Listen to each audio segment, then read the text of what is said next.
talking lately in a lot of conversations. And the conversations will go something like this. Did you hear about the associate pastor at Terra Nova? You mean David Boone, the guy that started the youth ministry there? Yeah, I've heard nothing but good things about that ministry. What happened? He was fired and excommunicated from the church. No. Over what? Well, apparently he has a different view on the end times. The end times? Whoa. Nobody can agree on the end times. There has to be more to the story than that. This is because of that. No. Either he said something inappropriate to one of the young ladies in the youth group, or he did something inappropriate. There has to be more to the story than that. No, that's it. I mean, he has a different view on the end times. That's ridiculous. There's no way that that's all there is to it. What is it that he believes about the end times that would cause him to get fired and excommunicated from the church? Well, he believes that the second coming already happened. Whoa, okay. Now that's pretty crazy. Okay, now I'm starting to understand. Okay, wow.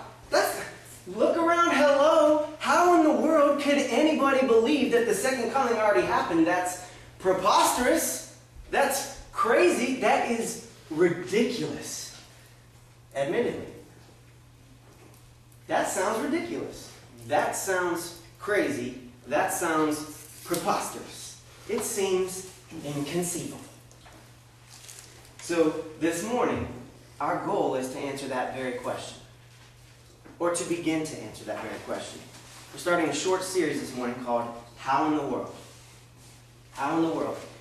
Because we seek to answer that question, how in the world could anybody believe that the second coming has already happened? Let's open our Bibles to Matthew chapter 10. Woo! I'm so excited.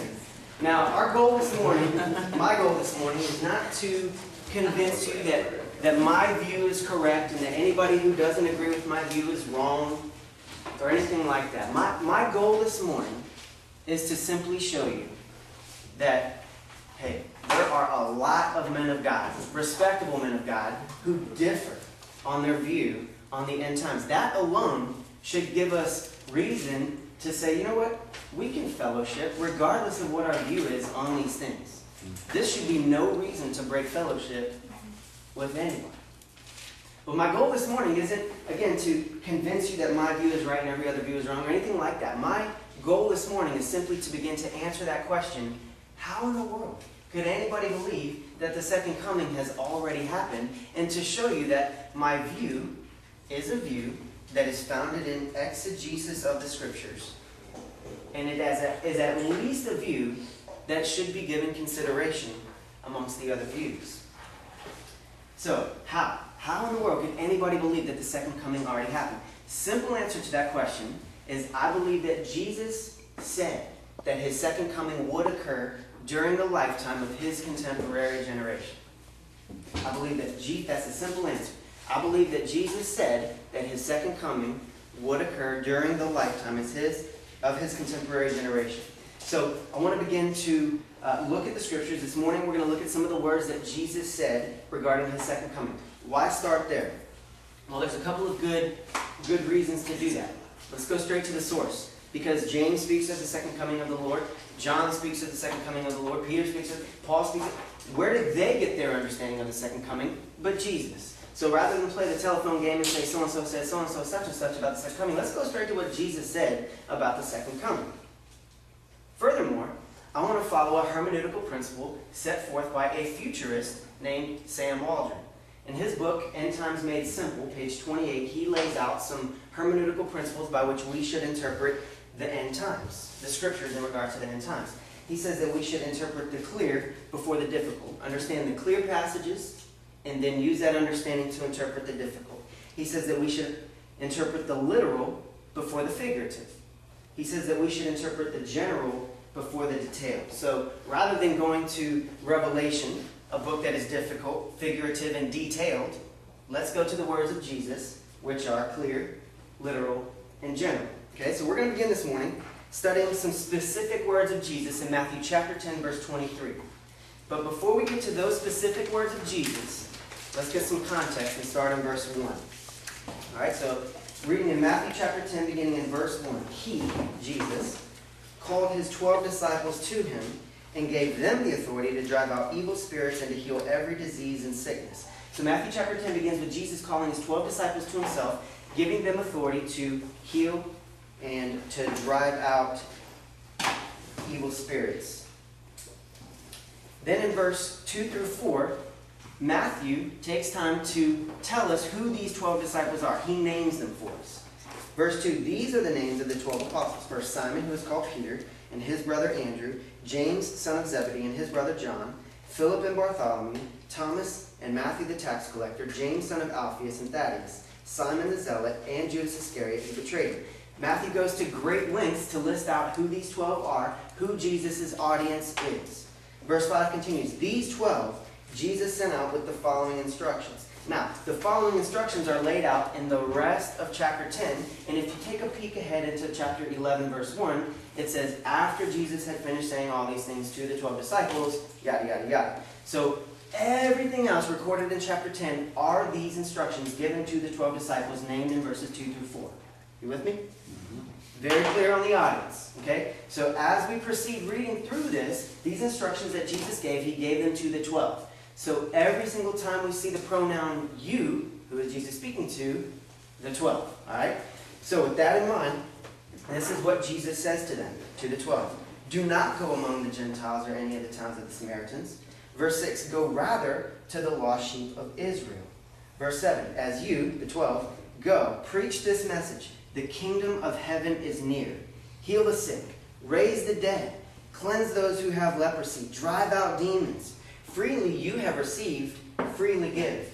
Do not take along any gold or silver or copper in your belts. Take no bag for the journey, or extra tunic, or sandals, or a staff, for the worker is worth his keep. So the 12 are to preach to the lost sheep of the house of Israel that the kingdom is near. They're not to take with them extra supplies. The worker is worth his keep. So they're supposed to have their needs met by those to whom they go.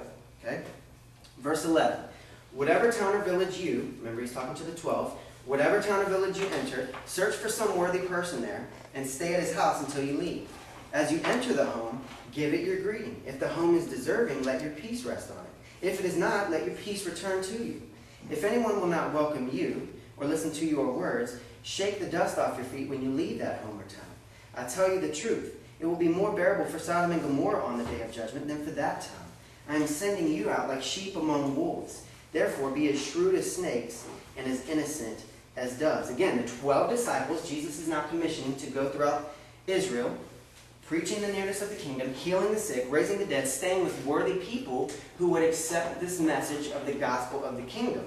If people don't welcome their message, they're to shake the dust off their feet and move on. Verse 17. Now remember, Jesus is speaking to the 12. Be on your guard against men. They will hand you over to the local councils and flog you in their synagogues. On my account, you will be brought before governors and kings as witnesses to them and to the Gentiles. But when they arrest you, do not worry about what to say or how to say it. At that time, you will be given what to say. For it will not be you speaking, but the Spirit of your Father speaking through you. Now, I have full confidence in Jesus Christ that if He said something was going to happen, it happened. I don't really need a whole lot else to convince me of that. However, we do have the fact that Luke recorded the Acts of the Apostles. We do have Luke recording some of the things that go on in that next 40 years or so, or less probably. But in Luke's account, in the book of Acts, we see the disciples being flogged, being arrested, being brought before rulers and questioned. We see them being given words in response. We see these very things happening in the Acts of the Apostles to the apostles. We see these very things happening. I don't even need Luke to record it to convince me of it. Jesus said it would happen. I'm sure it happened. But the very fact that Acts records those things happening gives me further evidence that I believe these very things happened in the first century as Jesus said it would. All right, verse 21. Now remember, who is Jesus speaking to but the 12 disciples listed in verses 2 through 4. Verse 21, brother will betray brother to death, and a father his child. Children will rebel against their parents and have them put to death. Verse 22, all men will hate you. He's speaking to the 12. All men will hate you because of me. But he who stands firm to the end will be saved. When you are persecuted in one place, flee to another. I tell you the truth. You will not finish going through the cities of Israel before the Son of Man comes. Jesus, speaking to the 12 disciples, tells them, I tell you the truth. You will not finish going through the cities of Israel before the Son of Man comes. Again, he's speaking to the 12, telling them to preach to the lost sheep of the house of Israel that the kingdom is near. They're to heal, drive out demons, perform miracles. They're to stay at a worthy house. If they don't accept them, move on, kick the dust off their feet. I tell you the truth. You will not finish this missionary journey before the Son of Man comes, Jesus says to the 12. So I believe that Jesus is telling his 12 disciples to whom he is giving these instructions that his coming would occur before they finish this missionary journey. So, once again, our question, how in the world can anybody possibly believe that the second coming has already happened? Once again, I believe that Jesus makes it clear that his coming, his second coming, would occur during the lifetime of his contemporary generation. Matthew 10:23, he tells his disciples, I tell you the truth. You, 12 disciples, listed in verses 2 through 4, Simon, John, James, all those guys, I tell you the truth. You will not finish going through the cities of Israel before the Son of Man comes. Now, if you're like me, your immediate response to that is, whoa, whoa, whoa. Why isn't it recorded somewhere then? If the second coming already happened, why isn't it recorded somewhere? So you're saying we missed the second coming? In response, I would say that if Jesus is truly saying that his second coming would occur in the lifetime of his contemporary generation, which I don't believe he is, then either Jesus' prediction failed and he's a false prophet, and we can't trust him nor the scriptures, or perhaps his second coming did occur during the lifetime of his contemporary generation, and perhaps we need a paradigm shift where our understanding of the nature of the second coming has to change. Now, in the next few weeks, I will be developing that concept more thoroughly, the idea of a paradigm shift in the understanding of the nature of the second coming. But today, I'll briefly introduce that idea as I quote a few commentaries. First of all, the NIV Study Bible says this in its commentary on Matthew 10:23. No more, no less.